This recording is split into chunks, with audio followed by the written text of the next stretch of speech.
ഗോയ്സ്, അങ്ങനെ ഞങ്ങൾ നട്ടുച്ചയ്ക്ക് വീട്ടിൽ നിന്ന് ഇറങ്ങിയിട്ടുണ്ട്. ഫുഡ് കഴിക്കാൻ വേണ്ടി പോയതാണ്. ഒരു സദ്യയൊക്കെ കഴിച്ചാലോ വെച്ച് പോയതാണ്. അപ്പോൾ നമ്മൾ പോയപ്പോൾ അവിടെ സദ്യയില്ല, മീൽസാണ്. പിന്നെ അതിൻ്റെ കൂടെ ഒരു പായസം ഉണ്ട്. അപ്പോൾ പിന്നെ സദ്യയാക്കി ഞങ്ങൾ കണക്കാക്കി അങ്ങനെ ഞങ്ങൾ ഓർഡർ ചെയ്ത് ഫുഡൊക്കെ വന്ന് അതിൻ്റെ കൂടെ ഫിഷ് ഫ്രൈ ഓർഡർ ചെയ്തിന്. ഫിഷ് ഫ്രൈ എന്തിനു ഓർഡർ ചെയ്താൽ വെച്ചാൽ അറിയില്ല, അങ്ങനെ ഓർഡർ ചെയ്ത്. പിന്നെ ക്യാരറ്റ് പായസം സ്പെഷ്യലായിട്ട് അത് ഓർഡർ ചെയ്ത് ഞങ്ങളൊക്കെ കുടിച്ച് വയറൊക്കെ ഫുള്ളാക്കി നേരെ ഞങ്ങൾ വിടുകയാണ് ഈ വെയിലത്ത്.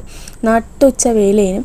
അങ്ങനെ നമ്മൾ നേരെ വിട്ടത് ഒരു വണ്ടി എടുക്കാൻ വേണ്ടിയിട്ട്. അങ്ങനെ നമ്മൾ കുറേ ഏതൊക്കെയൊക്കെ വണ്ടികൾ നോക്കുന്നുണ്ട്, ഇത് നോക്കുന്നുണ്ട്, പിന്നെ വേറെ വണ്ടികൾ, അങ്ങനെ എല്ലാ വണ്ടിയും ആ ഷോറൂമിലുള്ള എല്ലാ വണ്ടിയും നമ്മൾ നോക്കിയിട്ടുണ്ടെങ്കിൽ നമ്മളെല്ലാം എടുക്കുന്നത്. അതിനോണ്ട് നമ്മൾ വെറുതെ നോക്കി ഓരെ കൊണ്ട് അങ്ങനെ ഓരോന്ന് പറയിപ്പിച്ച് അവിടെ കുറച്ച് നേരം പോസ്റ്റ് അടിച്ചിരുന്ന്.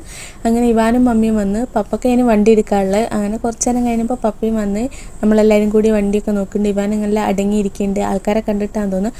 അങ്ങനെ ഫൈനലി ഞങ്ങൾ ഈ വണ്ടി അങ്ങ് ഉറപ്പിച്ച് അതും വാങ്ങിച്ച് അവിടുന്ന് ഒരു കോഫിയും കിട്ടി, അതും കുടിച്ച് നമ്മൾ നേരെ